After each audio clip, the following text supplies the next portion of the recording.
રાજ્યના કેબિનેટ શિક્ષણ મંત્રી કુબેર ડિંડોરા નવસારી જિલ્લાની ચીખલી અને વાંસદા ખાતેની મુલાકાતે ઓચિંતી મુલાકાતમાં આવી પહોંચ્યા હતા.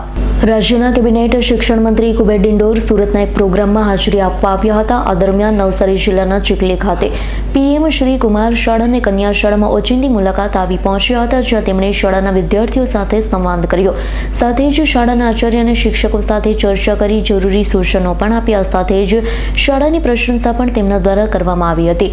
વાંસદા ખાતેની રંગપુર પ્રાથમિક શાળાની પણ મુલાકાત કરી. શિક્ષણ મંત્રી કુબેર ડિંડોરની ઓચિંતી મુલાકાતના પગલે વહીવટી તંત્ર દોડતું થઈ ગયું હતું.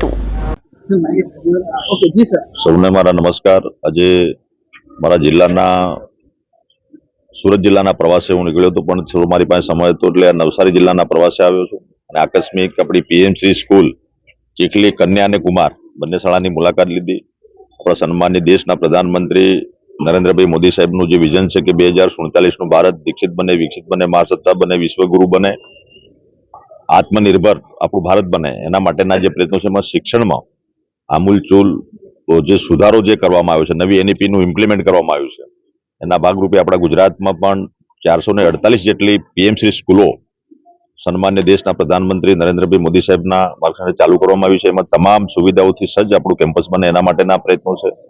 આજે આ પીએમસી સ્કૂલની જે મુલાકાત લીધી અને એમાં તમામ સ્ટાફ પૂરતા વર્ગખંડોની સુવિધા, પૂરતા શિક્ષક મિત્રો અને પૂરતી વ્યવસ્થા છે, ઇન્ટરેક્ટિવ પેનલ, સ્માર્ટ ક્લાસ અને સાથે સાથે કોમ્પ્યુટર લેબ, તમામ સુવિધાઓ આપણે આપી છે. અને આજના જે બાળકો છે એ જે મોદી સાહેબે કહ્યું છે કે 21મી સદી ટેકનોલોજીની સદી છે, એટલે ટેકનોલોજીથી બાળકો વંચિત ના રહે એના માટેના પ્રયત્નો છે. અને તમામ શાળાઓમાં આપણી એસએસના માધ્યમથી ગુજરાત સરકાર પણ આમાં પ્રયત્ન કરી છે. સન્માનીય ભૂપેન્દ્રભાઈ પટેલ સાહેબના નેતૃત્વમાં આવનારા સમયમાં પીએમશ્રી સ્કૂલના કન્સેપ્ટથી આપણી સીએમશ્રી સ્કૂલો પણ ચાલુ થાય એના માટેના પણ પ્રયત્નો આવનારા સમયમાં અમે કરવાના છીએ.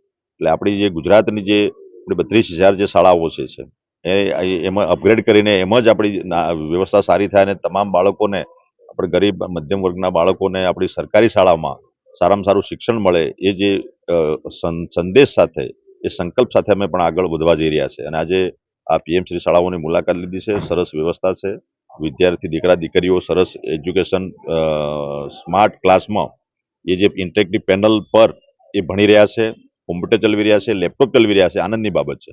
સર્વેને મારી શુભેચ્છાઓ અને સાથે સાથે જે ખૂટતી કડી નાની મોટી હોય અમે ઉમેરતા રહીશું. ધન્યવાદ.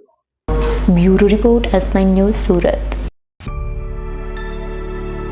અમારી તમામ માહિતીથી અપડેટ રહેવા માટે જોડાયેલા રહો S9 ન્યૂઝ સાથે.